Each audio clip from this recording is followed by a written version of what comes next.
ஈழத்தமிழர்களுடைய தாயக பூமி துவம்சம் செய்யப்பட்ட போது பல அழிவுகளை சந்தித்துக் கொண்டிருந்த போது ஈழத்தமிழர்கள் சார்பில் பல கோரிக்கைகள் சர்வதேச ரீதியாகவும் தாய் தமிழகம் என்று கூறப்படக்கூடிய தமிழகத்தை நோக்கி முன்வைக்கப்பட்டன.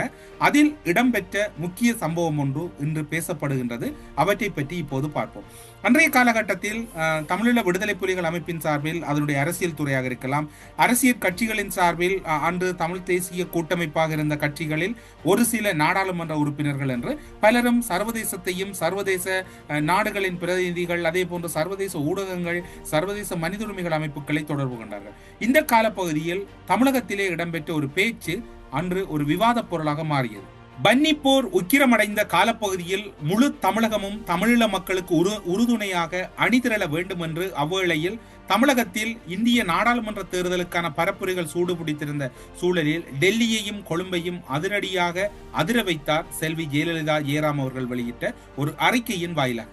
அந்த அறிக்கை அதாவது 25/4/2009 காலப்பகுதியிலே தமிழகத்தின் சேலம் பகுதியிலே இடம்பெற்ற பரப்புரை கூட்டத்திலே அன்றைய காலப்பகுதியில் அண்ணா திராவிட முன்னேற்ற கழகத்தின் தலைவியாகவும் முன்னாள் முதலமைச்சராகவும் இருந்த செல்வி ஜெயலலிதா ஜெயராம் அவர்கள் ஒரு கருத்தினை வெளியிடுகின்றார். அந்த கருத்திலே அவர் குறிப்பிடுவதாவது, தனி தமிழீழமே தமிழ் மக்களுக்கான இறுதி தீர்வு, ஈழத்தமிழர்களுக்கான இறுதி தீர்வு. தனது செல்வாக்குக்கு கட்டுப்படக்கூடிய அரசாங்கம் புதுடில்லியில் அமையும் பட்சத்தில் இந்திய படைகளை அனுப்பி தமிழீழத்தை தான் நிச்சயம் நிறுவிக் கொடுப்பேன் என்றும் அந்த தேர்தல் பிரசார கூட்டங்களிலே அவர் உத்தரவாதம் ஒன்றை வழங்குகின்றார். அது இலங்கையிலும் இந்தியாவிலும் பாரிய அதிர்வலைகளை ஏற்படுத்தியதோடு மட்டுமல்லாமல் பெரும் பேசுபொருளாகவும் மாறியது. அதற்கான ஆதாரம் கூட இப்போது இருக்கின்றது.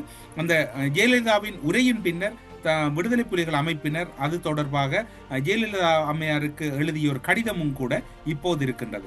இதனையடுத்து மறுநாள் 26/4/2009 அன்று தமிழீழ தேசிய தலைவரின் செய்தியை உள்ளடக்கிய கடிதம் ஒன்று அரசியல் துறையினால் செல்வி ஜெயலலிதா ஜெயராம் அவர்களுக்கு முகவரியிட்டு அனுப்பி வைக்கப்படுகிறது.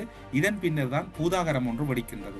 இதன் பின்னர் தான் இன்னும் ஒரு சிக்கல் ஒன்றை எதிர்கொள்ள வேண்டிய ஒரு சூழ்நிலை வருகிறது.